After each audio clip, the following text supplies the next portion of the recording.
You were born into a system that already spent your future. The moment your birth certificate was signed, the U.S. government owed $5.6 trillion. Now, that number is over $38 trillion, a 578% increase in just 25 years. You didn't vote for it, you didn't benefit from it, but you're on the hook to pay for it, and here's the punchline. That debt will never be paid off. Not because we can't, but because the system was built so we shouldn't. Because every dollar we owe is someone else's guaranteed passive income. Interest isn't the cost of debt, it is the product, and the entire world is caught in it. $315 trillion in total global debt, 3 times larger than the entire global economy. It's not a crisis, it's a business model. And your job in it is to keep producing just enough to keep it running. 10. You were born owing money, and you'll die that way too. Let's start with something you were never told in school, in church, or even in your first job. The day you were born, you inherited debt. Not figuratively, literally. When you were issued a birth certificate, the government didn't just log your arrival. They logged you as a future taxpayer, a future debtor, and a future source of cash flow for the machine. If you live in the United States, your share of the national debt today is roughly $97,000. That's just your piece of the federal debt, not counting state, local, or personal debt. And if you're a family of 4, congratulations, you owe about $388,000 before your child takes their first step.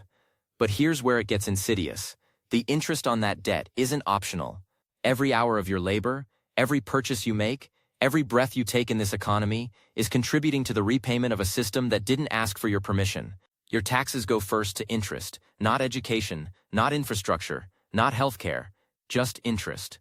In 2025 alone, the U.S. government is projected to pay over $1.1 trillion just in interest payments.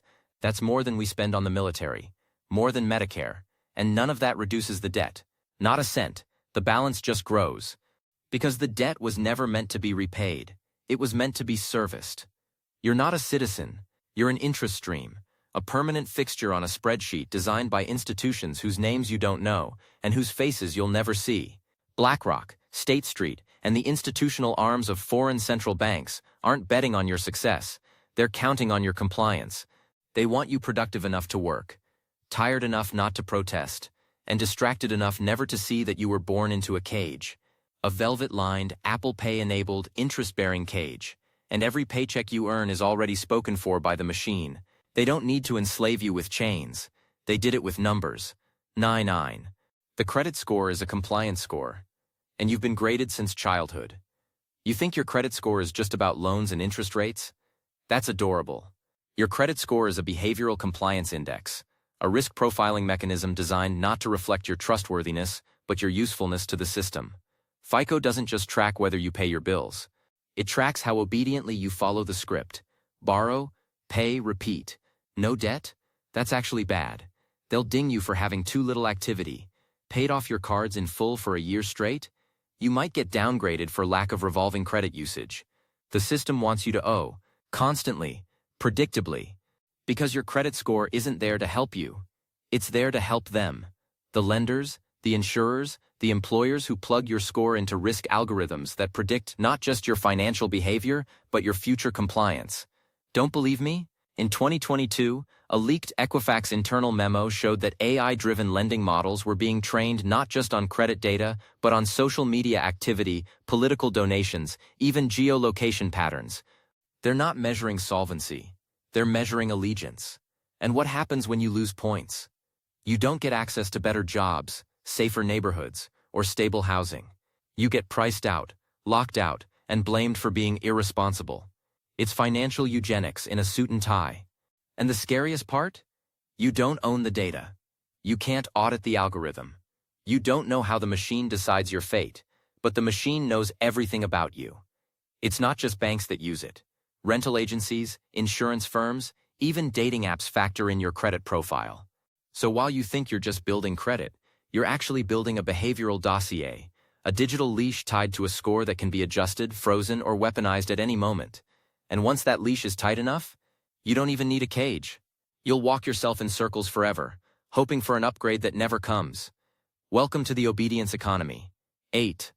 Student loans were designed to create a generation that can never strike. If you've ever wondered why student loans are the only form of debt in America that you can't discharge in bankruptcy, here's your answer. It was engineered that way. Not by accident. Not by oversight. By design. In 1976, Congress passed a law making student loans non-dischargeable in bankruptcy for 5 years. Then it was 7, then 10. By 1998, Congress made it permanent. Why? Because student debt isn't about education. It's about labor control. The government doesn't just want you trained, they want you tethered. Because a 22-year-old with $100,000 in debt and no option to escape is the perfect worker. You can't afford to protest, unionize, or quit your job. You've got payments to make? You've got bills due? You are locked in. And it works. In 2024, there are over 44 million Americans carrying student loan debt, totaling over $1.7 trillion. That's more than the GDP of Australia. The average monthly payment? $503. And that's before interest, inflation, or the resumption of payments after COVID forbearance. But here's the kicker. Nearly 60% of borrowers still owe more than they originally borrowed after 10 years. That's not education. That's entrapment. And universities are in on it. Tuition has risen over 1,200% since 1980, far outpacing inflation, wages, or job opportunities. Why? Because easy credit inflates prices. When students can borrow unlimited amounts backed by the government, colleges have no incentive to control costs. They build luxury gyms, gourmet cafeterias, and administration bloat, then pass the bill to 18-year-olds who are told they have no other choice. Meanwhile, those loans are securitized, packaged into bonds, and sold on Wall Street, just like mortgages before the 2008 crash. Your degree? That's just collateral in someone else's investment portfolio. And when you default, they don't lose. The government guarantees most of the loans. So the banks get paid, the schools get paid, the investors get paid. Only you lose. And you'll keep losing. Because you can't even escape in death. Student loans are one of the few debts that can be collected from your estate. Congratulations. You're not just a borrower. You're a debtor for life. And death doesn't even cancel the invoice. 7. Inflation is a feature, not a flaw. And you're its favorite target. They told you inflation was temporary. They told you it was supply chains, labor shortages, maybe even your fault for spending too much. But what they never told you is that inflation is the goal.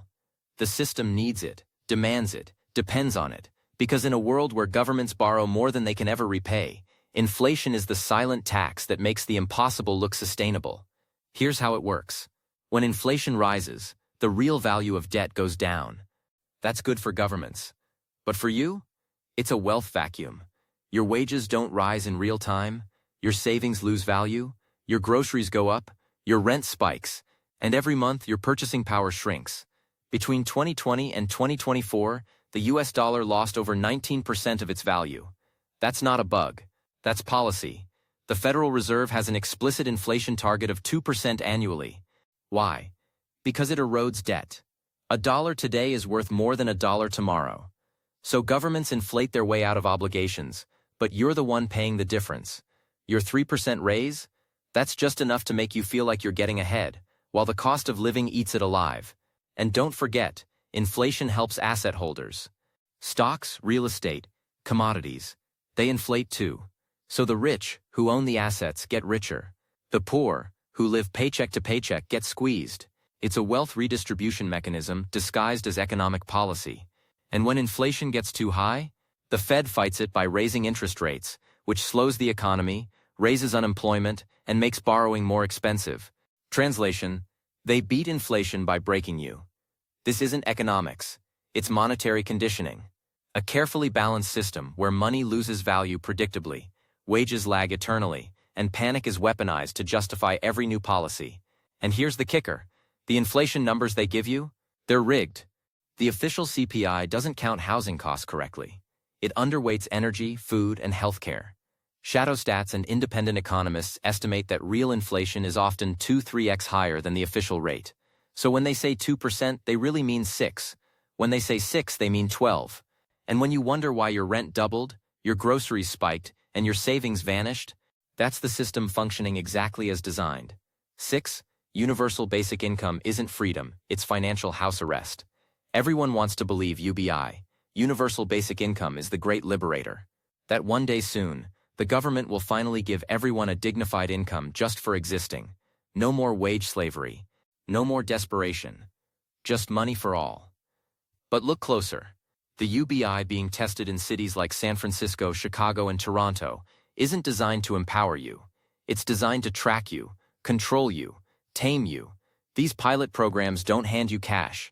They give you digital cards, loaded with pre-approved amounts, often tied to specific merchants, and monitored in real time. And here's the chilling part. Almost every UBI pilot is funded not by governments, but by Silicon Valley billionaires, Jack Dorsey, Elon Musk, Sam Altman. Why? Because UBI isn't welfare. It's a prototype for programmable money. A test run for what happens when you give people just enough to survive and track how they spend it. In 2023, the Bank of England, European Central Bank, and the US Federal Reserve all released working papers on central bank digital currencies, CBDCs, government-backed crypto. These aren't like Bitcoin. They're traceable, programmable, and can be shut off at will. Pair that with UBI, and what you have isn't freedom. It's financial house arrest. Miss a vaccine mandate? Spend too much on fast food? Protest the wrong thing? Your UBI gets paused, or geo-locked, or reduced. The system doesn't need to control your body if it controls your wallet. And make no mistake, UBI won't replace work. It will supplement poverty, just enough to keep the peace, just enough to stop riots, but never enough to let you opt out. The moment you depend on it, you're no longer a free citizen. You're a subscription service, and the state owns your account. That's the real test happening behind the scenes. Not can we afford UBI, but can we control it? And once programmable money is in place, you won't just be told what you can buy. You'll be told when, where, and for how long. You thought UBI was liberation, but it might be the final lock on a cage you didn't know you were inside. 5. Your bank account isn't money. It's a promise, and they can break it any time. Most people don't know this, but the money sitting in your bank account right now doesn't technically belong to you. Legally, when you deposit money in a bank, you're no longer the owner of that money. You're a creditor. The bank owes you that money eventually.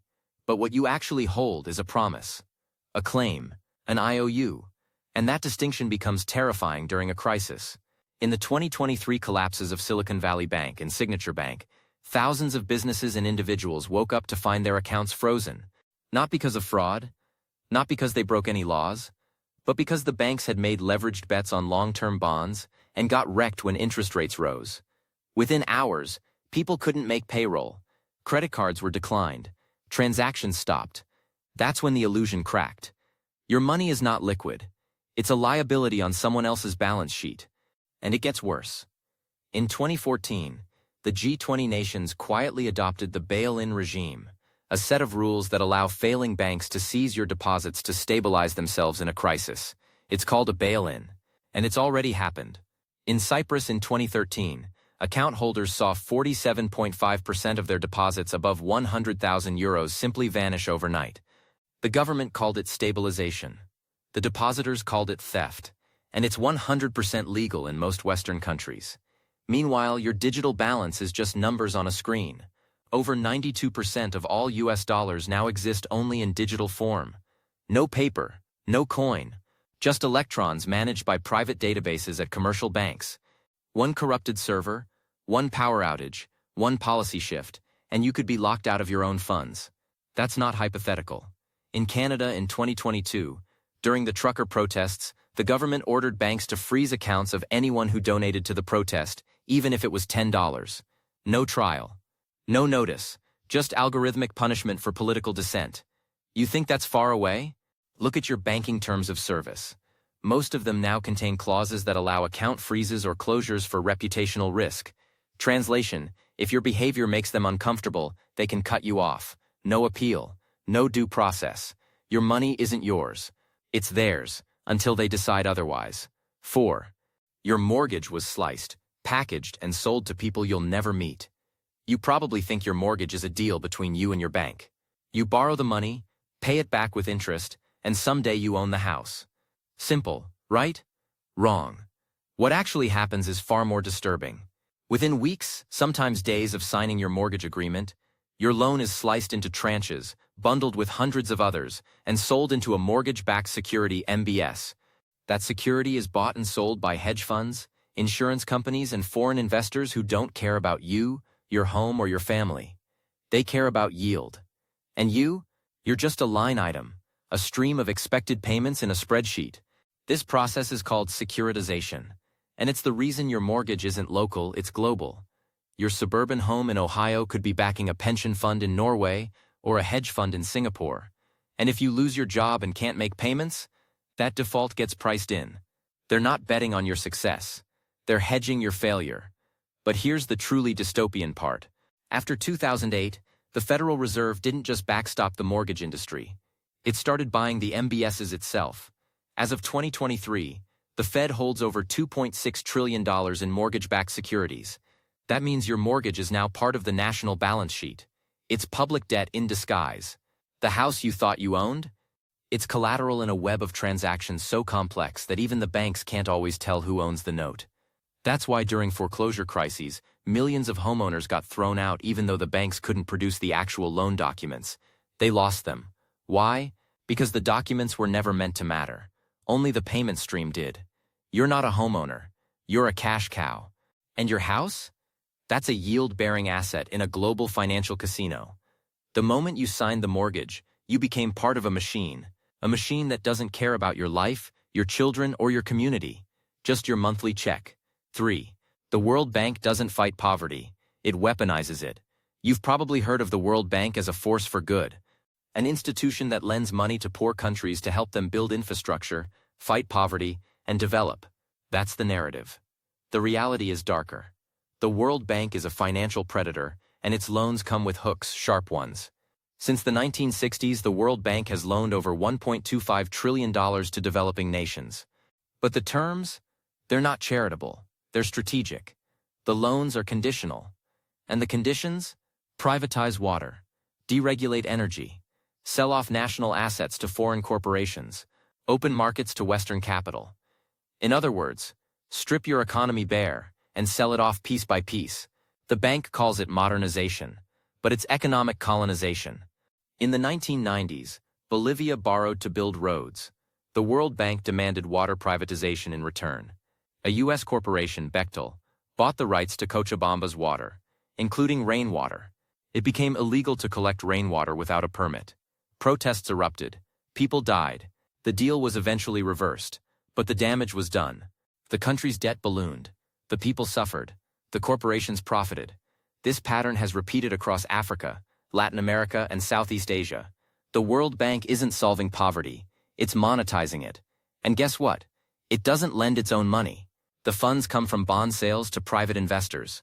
That means the World Bank has two masters, the developing countries it claims to help and the private bondholders it must repay. Who wins that conflict? You already know. And here's the quiet part. No one says out loud, every dollar the World Bank lends gets paid back with interest. That interest flows not to the poor, but to the investors. So the more poverty persists, the more the bank lends. The more it lends, the more it earns. It's a business model, not a mission. And the poorest nations on Earth? They're just customers trapped in an eternal debt treadmill, running faster every year just to make interest payments they'll never escape. 2. ESG isn't about ethics. It's about economic obedience. You've heard the acronym ESG, Environmental, Social, and Governance. It sounds noble. Invest in clean energy. Reward diversity. Promote good corporate citizenship. But behind the curtain, ESG isn't a moral compass. It's a control mechanism, a corporate credit score, designed to enforce ideological compliance in capital markets. In 2023, global ESG assets surpassed $41 trillion. That's not philanthropy. That's coercion. ESG scores are issued by firms like MSCI, BlackRock, and Sustainalytics. And they don't just measure carbon output or board diversity. They track political donations, hiring policies, and even social media posts. If your company hires too few women, your ESG score drops. If you sell firearms, fossil fuels, or certain types of food, your capital dries up. Banks won't lend. Investors won't buy. Your stock tanks not because your business is bad, but because your score is. This isn't environmentalism. It's economic gatekeeping. And it's spreading. China already uses its social credit system to block citizens from flights, trains, and loans. ESG is the Western corporate version, and soon, it won't stop at corporations. In 2024, MasterCard piloted ESG-linked personal credit cards that track your carbon footprint and cut off spending once you hit your limit. That's not climate policy. That's digital rationing. You won't be told what to think. You'll just be punished for thinking the wrong way. And once ESG standards go fully digital, fully integrated into central bank digital currencies and private credit systems, dissent becomes economically impossible. You want to speak out? Lose your job? Lose your score? Lose your access? It's not censorship. It's compliance via capital. 1. The system doesn't need you to believe. It just needs you to comply. By now you might be thinking, I see it, but what can I do? And the system has already anticipated that too. It doesn't need you to love it. It doesn't even need you to believe in it. It just needs you to comply. Quietly, predictably, permanently. The true genius of the trap is that it doesn't feel like a trap. It feels like normal life. Go to school, take on debt, get a job, pay your taxes, try to buy a house, try to save, try not to drown. The gears grind forward whether you believe in them or not. And every step of your life, from birth certificate to death certificate, feeds the machine. You don't own your money. You don't own your house. You don't own your time. What you own are illusions of freedom, of choice, of individuality. But under the surface, it's a rigged system, a carousel you can't get off. And if you ever wake up enough to try, you'll discover that every exit is another trapdoor. Student debt, inflation, CBDCs, ESG scores, surveillance finance, financial institutions, global regulators, and central banks have locked in a system where compliance is the only currency. And resistance is priced out. The debt trap isn't an accident. It's a cage. And every lever, every policy, every new solution is just another padlock. The good news? Seeing it is the first step. But real freedom doesn't come from within the system. It comes from understanding it, from knowing where it leads, and from realizing you were never meant to escape, only to serve. Until now. And that's the part they'll never say out loud. Because if the system ever told you the truth, that it needs you in debt, that it profits from your struggle, that it was never designed for you to win, you might stop playing. You might ask why the richest country in history still collects taxes like it's broke, why every paycheck feels like a countdown, why the harder you work, the heavier the chains feel. But the system doesn't need your understanding. It just needs your participation. Quiet, predictable, permanent, because the people who built this trap, they didn't leave an exit. They left just enough freedom to keep you chasing, just enough hope to keep you numb, and just enough fear to make you think this is as good as it gets. But now you see it. You see the blueprint. You see the bars. And once you see the trap, you don't unsee it. If this changed the way you look at money, debt, power, good, that means you're paying attention. Because in the next chapter, we're going deeper into the fail-safes, the emergency switches, the digital levers of control they've already built for the next crisis, and how they plan to lock it down for good. So if you're ready to understand not just the trap, but the reset that's coming next, subscribe, hit that bell, because the system's moving faster than ever, and the only way out now is through.